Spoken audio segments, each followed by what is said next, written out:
வணக்கம் நண்பர்களே. ஒரு நிமிஷம் கூட வீணாக்க வேண்டாம்.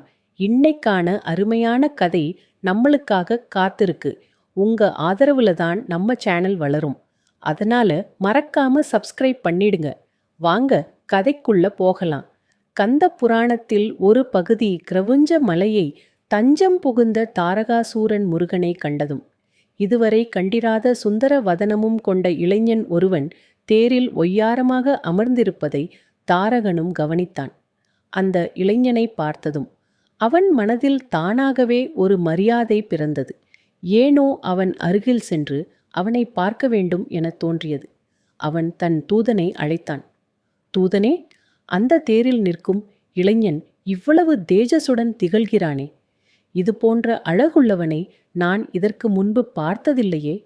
சிவபெருமானின் நெற்றியிலிருந்து கிளம்பும் தீப்பொறிகளை விட அதிக பிரகாசமாக இவன் முகம் விளங்குகிறதே. இவனை பார்த்தால் கையெடுத்து வணங்க வேண்டும் போல் இருக்கிறதே. அழகில் மன்மதன் கூட இவன் அருகே நிற்க முடியாது போல் தோன்றுகிறதே என்றான். தூதன் அவனிடம், எங்கள் மாமன்னரே, தாங்கள் சொல்வது அனைத்தும் நிஜமே. இவ்வுலகில் இவரை யாரோ என நினைத்து விடாதீர்கள்.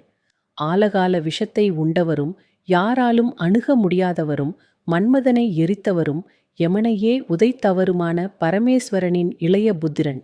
அவரது நெற்றிக் கண்ணிலிருந்து அவதாரம் செய்தவன். அவனை வடிவேலன் என்றும் முருகன் என்றும் குமரன் என்றும் கந்தன் என்றும் கடம்பன் என்றும் கார்த்திகேயன் என்றும் இன்னும் பல திருநாமங்களாலும் புகழ்வர் அவனது பக்தர்கள். இவனை எதிர்க்க இவரது தந்தை பரமேஸ்வரனால் கூட முடியாது என்றான்.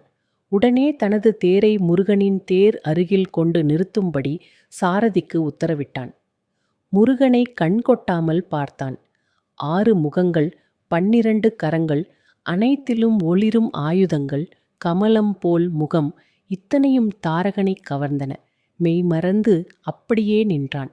வடிவேலனை பார்த்து அதிசயித்து மெய்மறந்த தாரகன் அவரிடம் பேசினான்.